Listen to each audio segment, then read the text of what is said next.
Lecturer and researcher in the Department of Education Policy Studies at Stellenbosch University, Dr. Jerome Hurst, says there are enough recommendations for teachers to actively identify and address policies and practices that contribute to racial disparities in schools. This after 12 pupils at Pretoria High School for girls were found not guilty of alleged racism. The learners faced a disciplinary hearing for statements made in a white-only WhatsApp group that had racial suggestions and displayed bullying.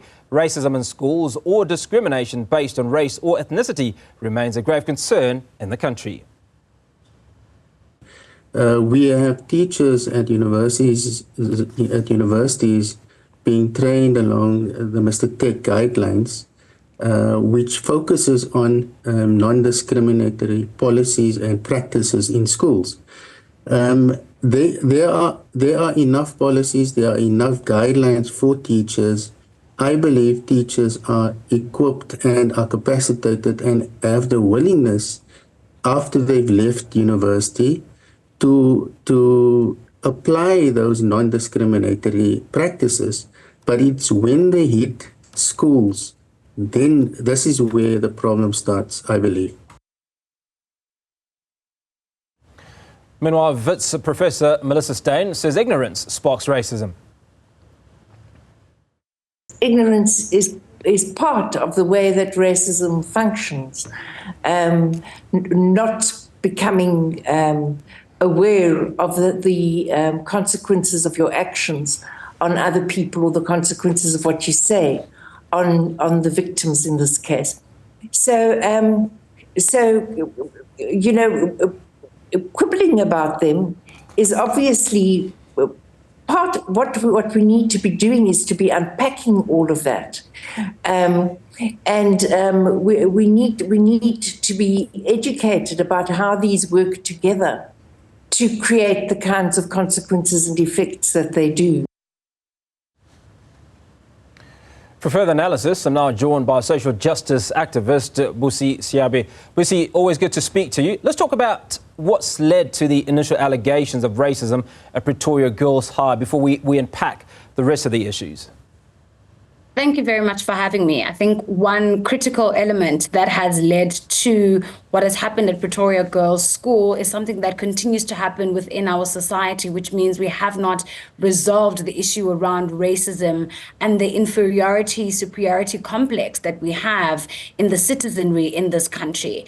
I am inclined very much to agree with Melissa Steyn on the fact that ignorance does feed racism, but where I differ in my understanding of what has led to this is that there aren't any tangible consequences for people who are racist or people who exhibit microaggressions within society, and also, affirm their prejudices and racism, not only in schools, but in broader society. When you look at schools from a fundamental, basis, you understand that they do feed into being microcosms of society, and understanding them as microcosms of society, what we see reflected and happening in schools is mostly what is happening in our communities and in broader society.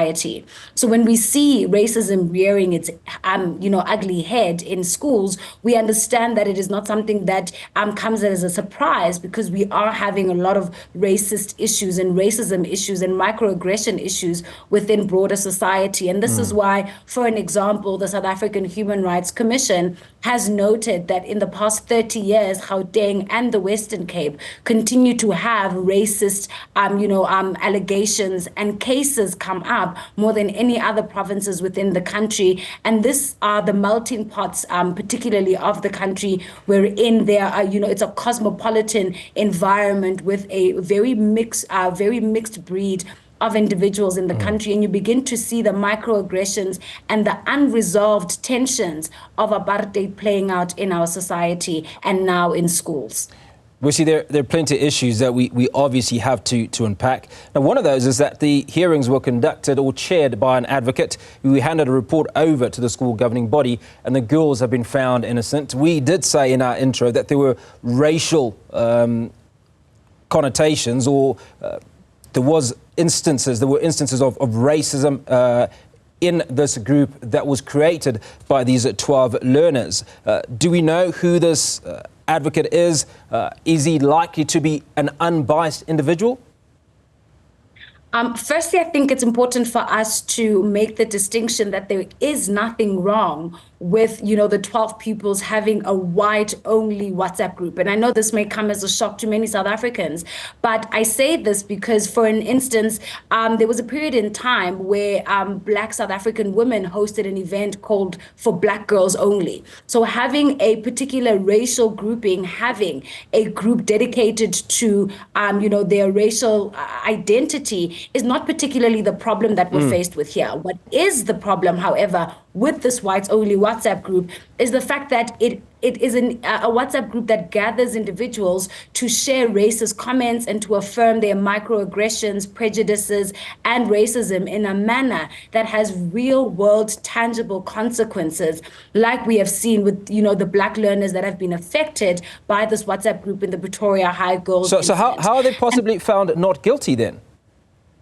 So, and this is why, the issue around the advocate that chaired this disciplinary hearing becomes something of utmost importance, because in understanding that this advocate, might have volunteered his time or might have been appointed by the department itself, we need to be able to understand whether that particular advocate understands what microaggressions are, if they are to a large extent decolonial in their thinking and approach of this disciplinary hearing. My particular question is around where was the Human Rights Commission of South Africa, which has a mandate to investigate and report and observe human rights and take steps to secure appropriate redress. They should have been at the forefront. Well, I suppose if you allow me, there are processes to be followed, and the school has to carry out its own investigation. But my question to you, Busi, is it important to have a Black advocate in order to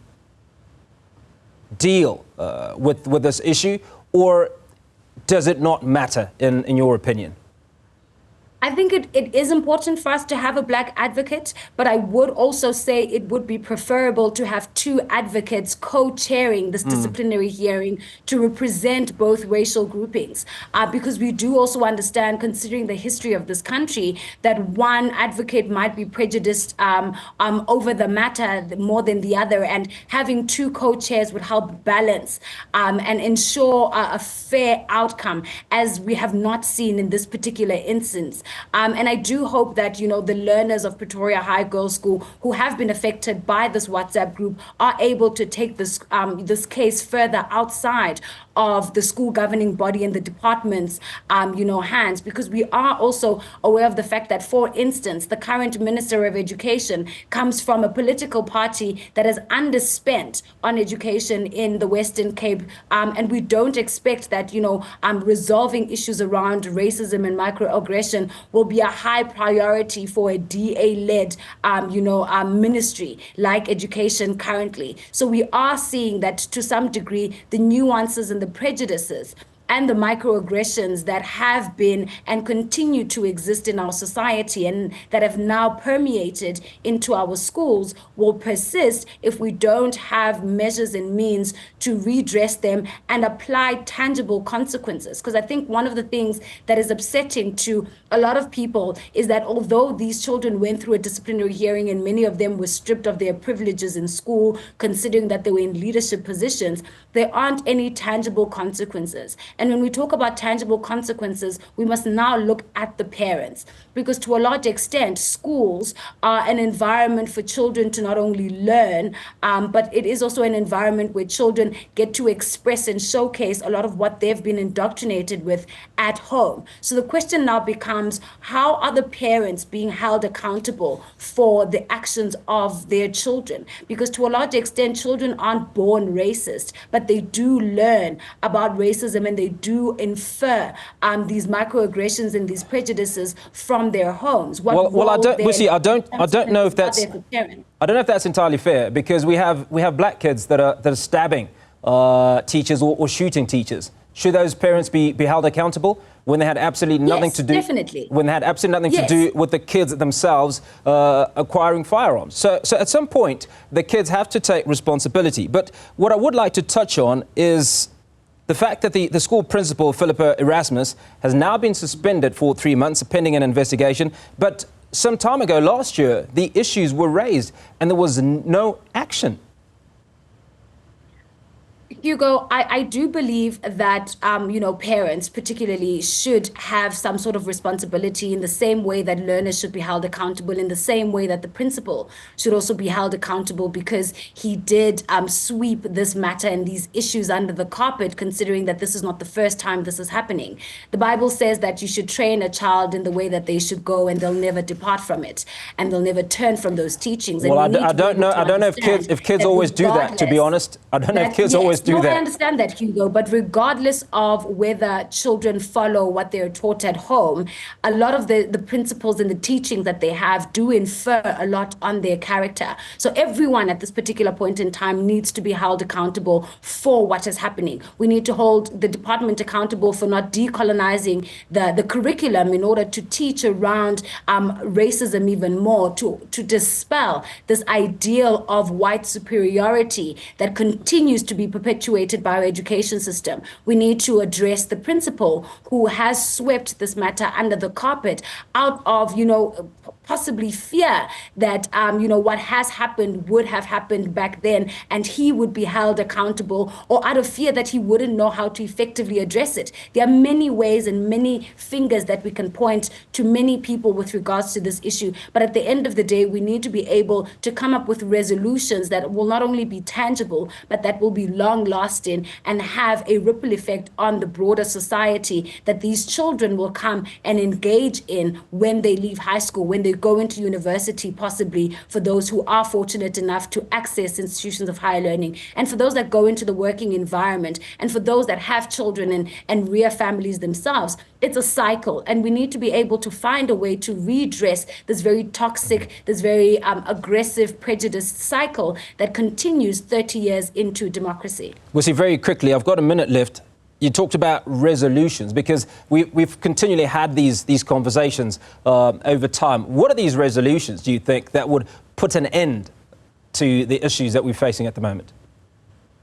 I think, firstly, we need to be able to implement one of the principles of our Constitution, which speaks about us having or prioritizing a non-racialist South Africa. We need to be able to have institutions, Chapter 9 institutions like the South African Human Rights Commission, come in and effectively implement their mandate to be able to promote respect for human rights and culture, and and the protection of human rights and the development of attainment of human rights, to monitor accesses and observe human rights. We also need to be able to implement a lot of the policy and legislation around racism in the country, and we need to be able to hold learners accountable for their actions in the same way that we would hold adults accountable for their actions in broader society. We need to hold parents accountable as well, and we need to come to the forefront to have conversations around racism. We need to be able to redress and change the curriculum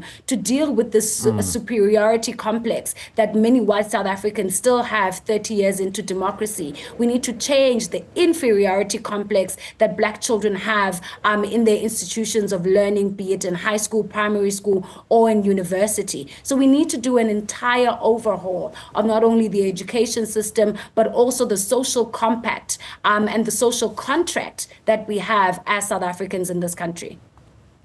Busi Seabe, social justice activist. Always great speaking to you. Appreciate those insights into what might need to be done to deal with the lingering issues of racism 30 years into democracy.